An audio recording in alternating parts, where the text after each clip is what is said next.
पुराने 500 और 1000 के नोटों को बदलने का सिलसिला शुरू हो गया, लेकिन लोगों के लिए ये किसी मशक्कत से कम साबित नहीं हो रहा है। बैंकों और डाकघरों के बाहर देश भर में लंबी लंबी कतारें हैं और पर्याप्त जानकारी के अभाव में लोग परेशान भी हो रहे हैं। इसलिए आज हम आपके लिए लेकर आए हैं आवाज हेल्पलाइन, जिसमें हम देंगे आपके हर सवाल का जवाब नोटों से बदलने को लेकर। और आपके सवालों के जवाब देने के लिए आज हमारे साथ हैं दो बड़े टैक्स एक्सपर्ट देश के, जैन साहब और शरद कोहली साहब। आप दोनों का ही बहुत बहुत स्वागत है। लेकिन इससे पहले कि हम सवाल जवाब के सिलसिले को शुरू करें, हम आपको सबसे महत्वपूर्ण चीज बता देना चाहते हैं, जिसके कारण आज सबसे ज्यादा लोगों को परेशानी हुई है। वो है एक ऐसा फॉर्म जो नोट के साथ आपको अपने डिटेल्स भर के जमा करना है और कुछ बातों का ध्यान रखना है, वरना आप 2-3 घंटे लाइन में लगेंगे और काउंटर पैसे वापस लौटा दिए जाएंगे। तो हमारे साथ है हमारी सहयोगी कविता, जो बताएंगी कि ये फॉर्म क्या है, क्या डिटेल्स भरने हैं और इसकी अहमियत क्या है। कविता। बिल्कुल, आपने सही कहा विपिन। आज काफी दिक्कत हुई है लोगों को, क्योंकि उन्हें इस फॉर्म के बारे में नहीं पता था। लगातार हम CNBC आवाज से बता रहे हैं कि ये फॉर्म है, जब आप 500 और 1000 रुपए के पुराने नोट को बदलने जाते हैं तो ये फॉर्म आपको भरना है। साथ ही अपना पहचान पत्र यानी आधार कार्ड, पैन कार्ड ले जाना है। आपको बताते हैं कि क्या क्या डिटेल्स आपको इस फॉर्म में भरनी होंगी। ये फॉर्म आपको दरअसल बैंक में मिल जाएंगे। सबसे पहले आपको बैंक की जो ब्रांच है उसका नाम यहां लिखना होगा, अपना नाम लिखना होगा, सभी कैपिटल लेटर्स में लिखना होगा यानी बड़े अक्षरों में लिखना होगा। उसके बाद आप कौन सा प्रूफ सबमिट कर रहे हैं, साथ में किस प्रूफ की फोटोकॉपी आप दे रहे हैं उसकी जानकारी आपको देनी होगी। तमाम ऑप्शंस यहां पे दिए गए हैं, Aadhaar card, driving licence, voter ID card, passport, NREGA card या पैन कार्ड, इनमें से जो भी आप सबमिट करना चाह रहे हो उसको आपको टिक मार्क करना है। उसके बाद आइडेंटिफिकेशन नंबर क्या है आपका उस प्रूफ के ऊपर, वो नंबर अलग से आपको एक कॉलम में लिखना है।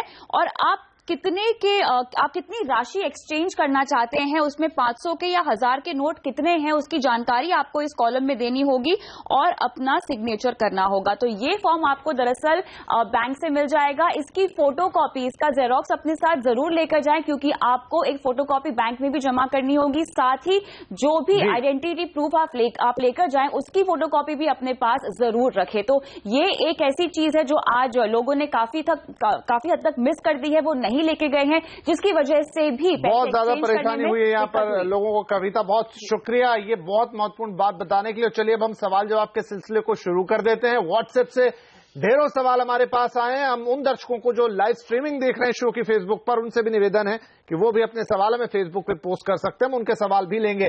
पहले कॉलर है जय, मुंबई से हमारे साथ। जय, क्या पूछना चाहते हैं आप?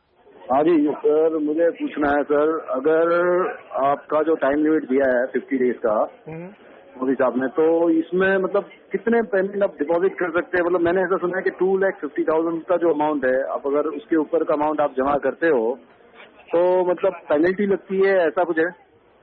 जी जरूर, यहाँ पर हम देख लेते हैं कि क्या 2.5 लाख से ज्यादा जमा कराने पे कोई पेनल्टी लगेगी। शरद कोहली साहब, बहुत लोगों को कंफ्यूजन है कि 2.5 लाख रुपए जमा कराएंगे, उससे ऊपर कराएंगे तो क्या किसी तरह का टैक्स पेनल्टी लग जाएगा? क्योंकि कल एक अनाउंसमेंट आई थी रात में, उसके बाद से कंफ्यूजन हो रही है थोड़े लोगों को।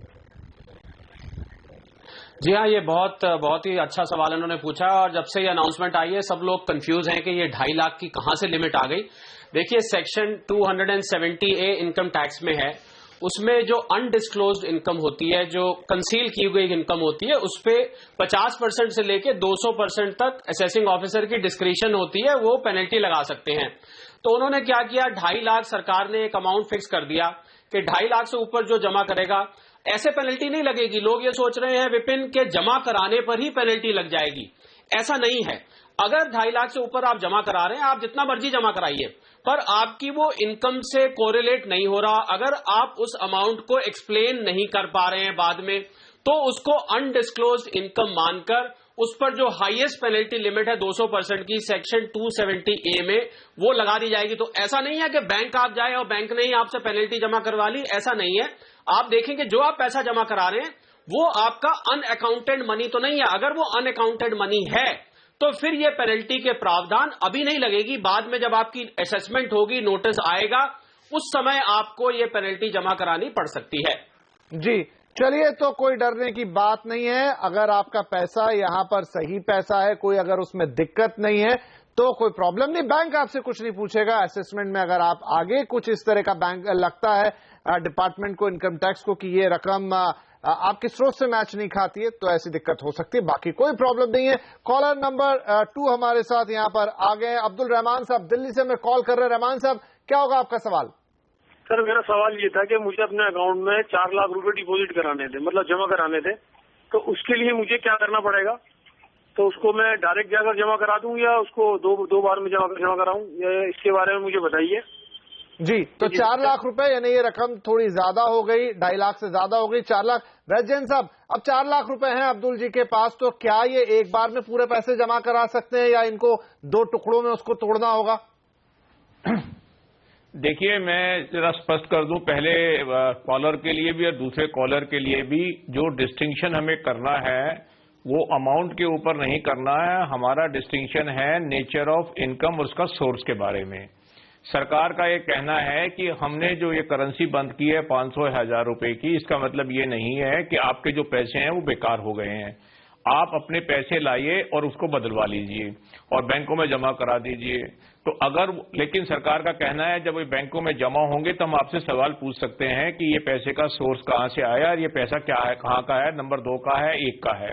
तो अगर इनके पास जो कॉलर है 4 लाख रुपए हैं, इनका सोर्स है जिनसे इन्होंने विड्रॉ किया, या इनकम है जिसमें से ये रिप्रेजेंट करती है, तो वो 2 लाख है या 4 लाख है या 10 लाख है या 20 लाख है, उसमें कोई दिक्कत नहीं है। आप बैंक में जमा कराइए, एक सिंगल शॉट में जाकर जमा करा दीजिए और उसका कोई दिक्कत नहीं है। और सरकार की चिट्ठी आएगी तो आप जवाब दे दीजिए कि साहब ये पैसा मेरे पास यहां से आया था।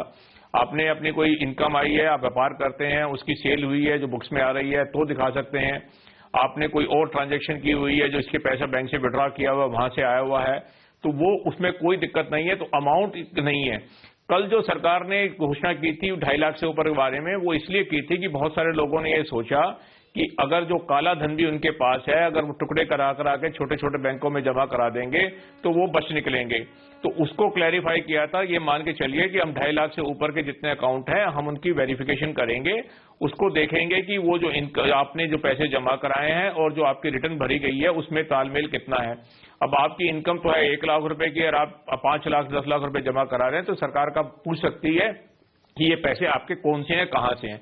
अगर आप एक्सप्लेन कर देंगे कि ये पैसे मेरे लेजिटिमेट हैं या डिस्क्लोज इनकम है या ऑलरेडी रिटर्न इनकम में है, तो फिर कोई तकलीफ आने वाली नहीं है। तो आप अमाउंट को मत देखिए, आप सोर्स को देखिए कि जो पैसा है वो कहां से है। एक चीज जो इसके साथ साथ और जो जरूरी है वो जरूर समझनी चाहिए। बहुत सारे लोग ये समझ रहे हैं कि हम बैंक में जाके अपना आज की डेट में जो 20 लाख रुपए का धन है बिना सोर्स बताए जमा करा दें और अपनी इनकम में इसको डिस्क्लोज कर दें, तो क्या सरकार उस पर पेनल्टी लगा सकती है या नहीं। सरकार का ऐसा कहना है कि हमारा ये हक है पूछने का कि आपने जो 20 लाख जमा करा दिए, इनकम भी डिस्क्लोज कर दी, ये बताइए इसका सोर्स क्या है, ये पैसा आया कहां से था। अगर आप ये बताने में कामयाब नहीं होते 20 लाख का सोर्स कहां से आया था और आपने बेशक इनकम में भी डिक्लोज कर दिया, तो हम इसके ऊपर पेनल्टी लगाने का अपना हक रखते हैं।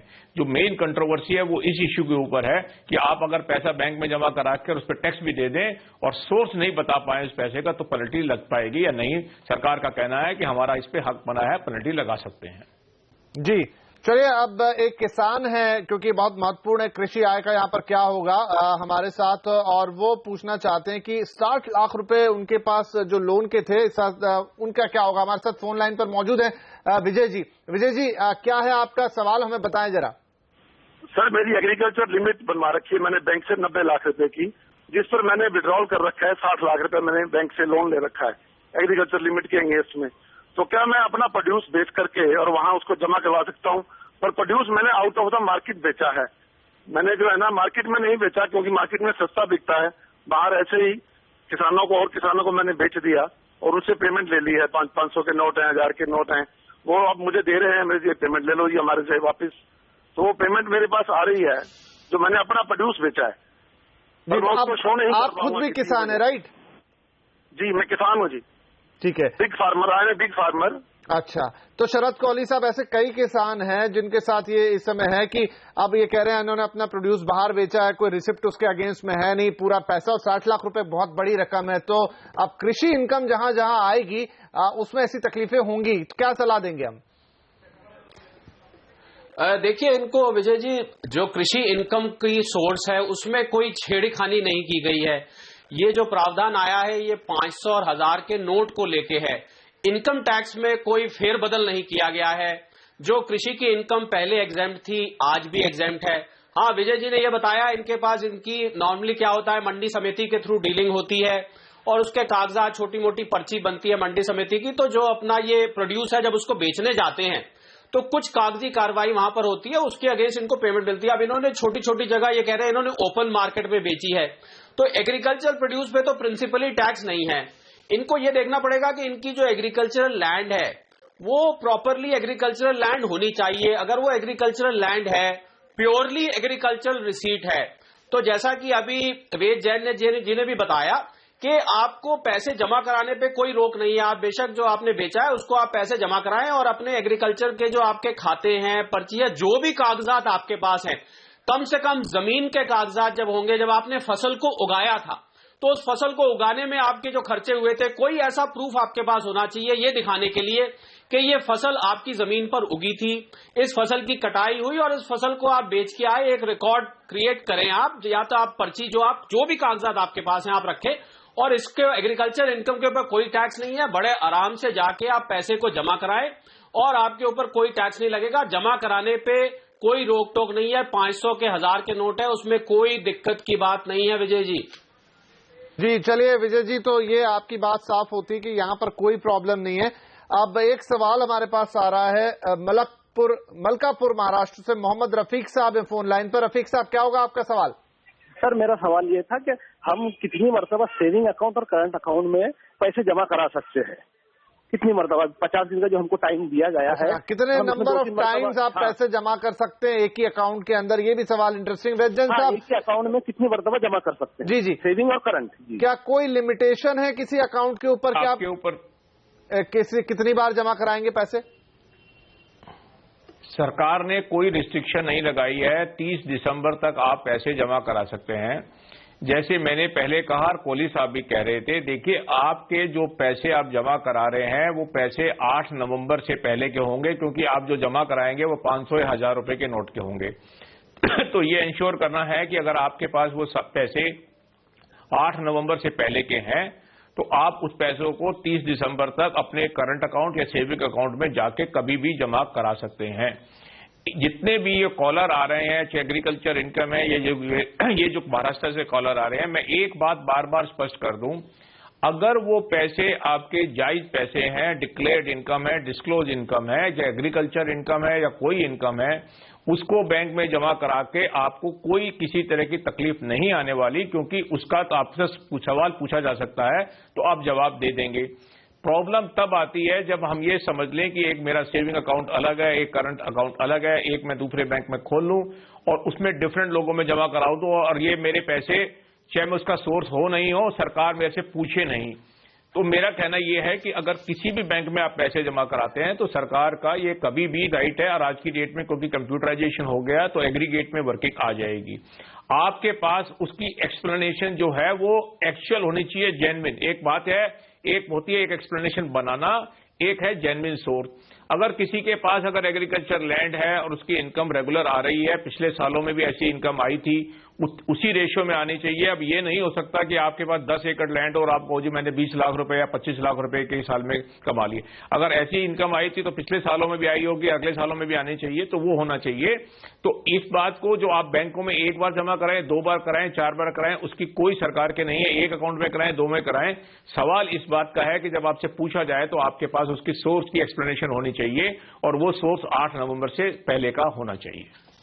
राइट, चलिए और कुछ अब फेसबुक के सवाल भी हमारे पास आ रहे हैं। कल्पेश गरबा साहब हैं और ये पूछना चाहते हैं कि क्या उनके फैमिली मेंबर्स, मतलब वो ना जाएं और उनके फैमिली मेंबर्स जाएं, तो वो व्यक्ति जिसका अकाउंट तो है लेकिन वो ना जाके कोई और उसके बदले में पैसे जमा कर सकता है क्या?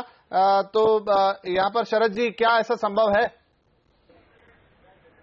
जी हाँ, बिल्कुल संभव है। आप थर्ड पार्टी ऑथराइजेशन, वित्त मंत्री की अगर आपने स्टेटमेंट सुनी हो और प्रधानमंत्री जी की भी सुनी हो, कोई थर्ड पर्सन आपके बिहाफ पे आपको उसको एक ऑथराइजेशन देना पड़ेगा। वो ऑथराइजेशन देके वो पैसे जमा कर सकता है। देखिए, ये तो पहले भी कर सकते थे। आपके पैसे कोई भी आपके अकाउंट में जमा कर सकता है। आपका अकाउंट नंबर पता होना चाहिए।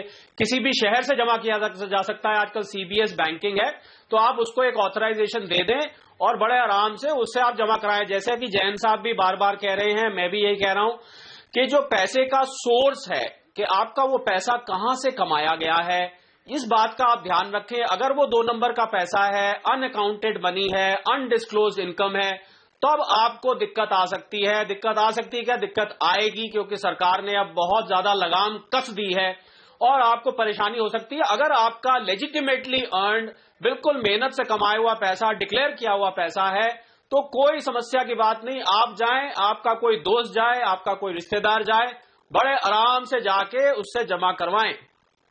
जी चलिए, तो कोई भी जाकर कर सकता है किसी और के भी खाते में पैसा जमा, और क्योंकि ये नोट बदलने की बात है तो ऐसा कुछ नहीं, जो बैंक का पुराना रूल है वैसे ही चलेगा, कोई दिक्कत नहीं है। किसी और को भी ऑथोराइज करके भेजेंगे तो वो भी आपके खाते में ये पैसे जमा कर सकता है। चलिए इसी बात पर लेते हैं एक छोटा सा ब्रेक, और ब्रेक से लौटेंगे तो लेंगे आपके कुछ और सवाल।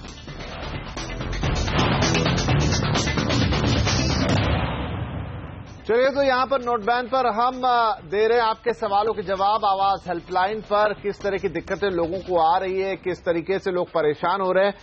यहां पर वैजयंत साहब, एक चीज है जिसको लेकर बहुत सारी क्लैरिटी अभी भी लोगों के अंदर नहीं है कि जब वो जाएंगे तो उनको तत्काल कितने पैसे मिलेंगे, क्या उन्हें अपनी बैंक की ब्रांच में जाना है या किसी भी बैंक में जा सकते हैं, क्योंकि लोग जा रहे हैं और फिर जो रकम मिलती है उनको लगता है मैंने जमा तो इतने पैसे किए लेकिन मुझे मिले इतने से ही। देखिए, इसमें सरकार का जो नोटिफिकेशन है वो बहुत क्लियर है। 4,000 रुपए के नोट तो आप बिना बैंक अकाउंट के जा सकते हैं और एक्सचेंज करा सकते हैं। दूसरा सरकार का है कि आप अपने अकाउंट में आज से जितने मर्जी पैसे चाहें जमा करा सकते हैं, उसमें कोई रुकावट नहीं है पैसे जमा कराने की। जैसे हम पहले कह रहे हैं और कोहली साहब कह रहे थे, और ये मान के चलना चाहिए कि जो पैसे आप जमा करा रहे हैं वो आप अपने एक्सप्लेन्ड सोर्सेज के पैसे जमा करा सकते हैं। अब नंबर 2 वगैरह के पैसे जमा कराएंगे तो सरकार का हक होगा उस पर टैक्स और पेनल्टी लगाने का। इसमें यह भी ध्यान रखने की बात है, जब जमा कराने की बात है तो आप अपने ही पैसे जमा करा सकते हैं। दूसरे, आपके अकाउंट में जो पैसा जमा कराने का ऑथराइजेशन है वो पैसे आपके होने चाहिए। ये नहीं है आपने किसी आदमी से उधार दी हुई थी और वो आपको 8 तारीख के बाद पुराने करेंसी नोट में पेमेंट करके आपके अकाउंट में जमा करा दे, वो भी आज की डेट में परमिजेबल नहीं है, क्योंकि 8 नवंबर से 500 या 1000 रुपए की नोट की करेंसी लीगल टेंडर मनी नहीं है। वो जो ऑथराइजेशन लेके जाएगा वो आपकी पेमेंट जमा कराने जाएगा, वो अपनी पेमेंट जो आपके अकाउंट में जमा नहीं करा सकता। अब सवाल है कि आप विड्रॉ करने की जो बात कर रहे हैं, जैसे मैंने कहा 4,000 रुपए तो एक्सचेंज के अलाउड है, और उसके लिए सरकार ने कहा है आप 10,000 रुपए पर डे विड्रॉ कर सकते हैं। मैक्सिमम 20,000 रुपए तक विड्रॉ हो सकती है पर वीक के अंदर।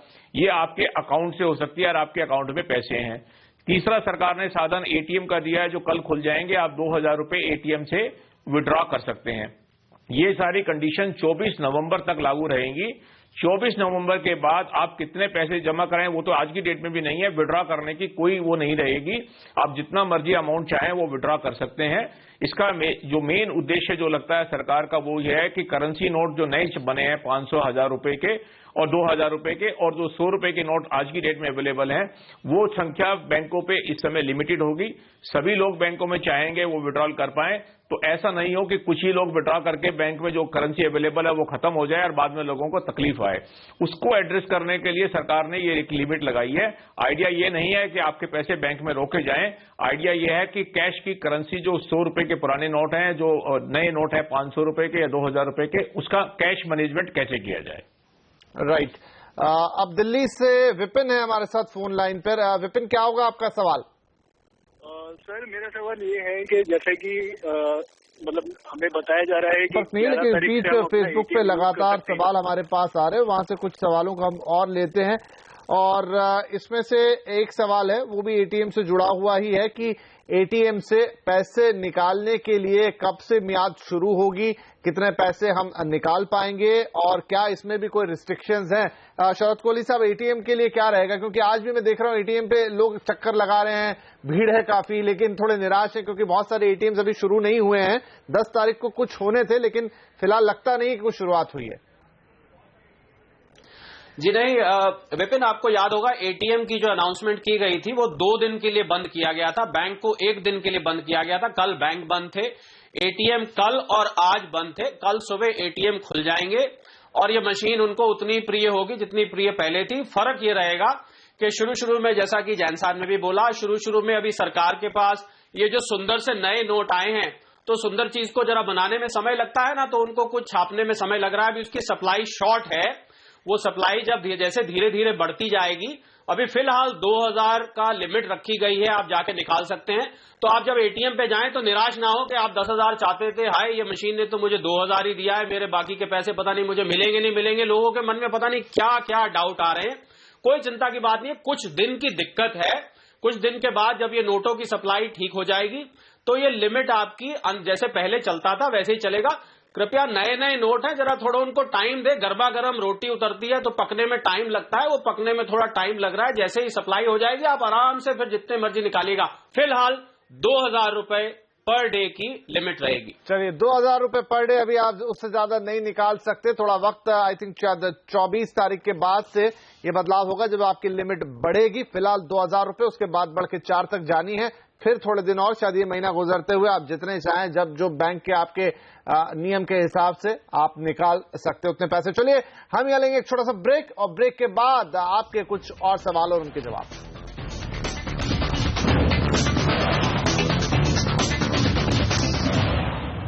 नोट बैन के बाद अब बारी है कि आप बदले अपने नोट, और उसी पर है आवाज की आज ये स्पेशल हेल्पलाइन जिसमें हम आपकी मदद कर रहे हैं, क्योंकि बहुत सारे लोगों को हो रही तकलीफें। एक सवाल वैजयंत साहब जो बहुत महत्वपूर्ण है यहाँ पे, जिसे एड्रेस कर देना, वो ये है कि आज सरकार की सुबह प्रेस कॉन्फ्रेंस हुई और उसमें सिर्फ उन्होंने इतना जिक्र किया कि 1000 का नया नोट लाएंगे, जो उस दिन भी आरबीआई ने बयान दिया था कि 1000 का भी आगे चल के नया नोट आएगा। लेकिन साथ में एक लाइन और जोड़ी कि जो बाकी के नोट है 100 रुपए और 50 रुपए, उनके भी नए नोट जारी किए जाएंगे। लेकिन बाजार में एक भ्रम फैल गया है, बहुत सारे फोन आज हमें आए, लोगों को यह डर लगने लग गया है कि क्या वो नोट भी बंद होने वाले हैं और उनकी जगह सिर्फ नए नोट चलेंगे। इस पर थोड़ी सी क्लैरिटी दे दीजिए। देखिए, मेरा ऐसा मानना है कि सरकार ने जो कहा है कि 100 के और 50 रुपए के नए नोट आएंगे, तो वो ये नहीं कह रही सरकार कि हम 100 या 50 के जो एग्जिस्टिंग नोट हैं वो डिमोनेटाइज कर देंगे। क्या सरकार ने 2 दिन पहले 8 नवंबर रात को 500 और 1000 रुपए के नोट को डिमोनेटाइज किया है। ये कहा है कि ये लीगल टेंडर मनी नहीं होगा रात को 8 नवंबर के 12 बजे बाद। नए नोट तो पीछे भी निकलते रहे हैं और निकलते रहे हैं। 100 रुपए की जो नोट की सीरीज है और 50 रुपए की जो नोट की सीरीज है वो चल रही है, और अब नई सीरीज आ जाएगी, नया प्रिंट आ सकता है, सिक्योरिटी के कुछ अच्छे फीचर आ सकते हैं ताकि वो डुप्लीकेट या काउंटरफीट नोट बाजार में नहीं प्रिंट हो पाए।